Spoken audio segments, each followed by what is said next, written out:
இந்த மேஷ ராசி வந்து பார்க்கறதுக்கு கரடு முரடா இருந்தா கூட இவங்களுடைய நெஞ்சுக்குள்ள ஈரம் இருக்கும் அப்படிங்கிறத ஒரு வரியில அருமையா சொல்லிட்டீங்க சார். ஆனா இவங்களுடைய வாழ்க்கையில யார பிரியக்கூடிய சூழல் ஏற்படும்? நிச்சயமா மேச ராசிக்காரர்கள் பெரும்பான்மையா யாரை பிரியணும் அப்படின்னு வாழ்க்கையில திட்டம் போட்டெல்லாம் பிரியறது கிடையாது.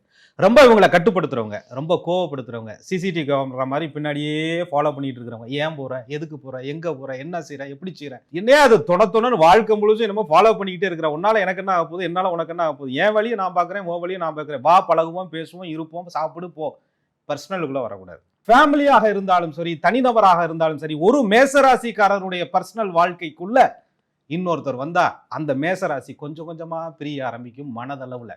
அதுக்கப்புறம் உடல் அளவுல ரியாக்ட் பண்ணுவாங்க. ஏய் தேவையில்லாம பேசாத, தேவையில்லாம வராத, எதுக்கு என்ன கேள்வி எடுத்துக்கிட்டே இருக்க, ஏன் தொணன்னு பேசிட்டே இருக்க, ஏன் என்னை ஃபாலோ பண்ற, ஏன் ஃபேஸ்புக்கு, ஏன் இன்ஸ்டா, ஏன் ஐடி, ஏன் இது, அதுக்குள்ள நீ என்ன வந்து கமெண்ட் போட்டுக்கிட்டு இருக்க, அறிவுரை சொல்றதை நிறுத்தியா முத அப்படின்னு சொன்னா அது மேசம்.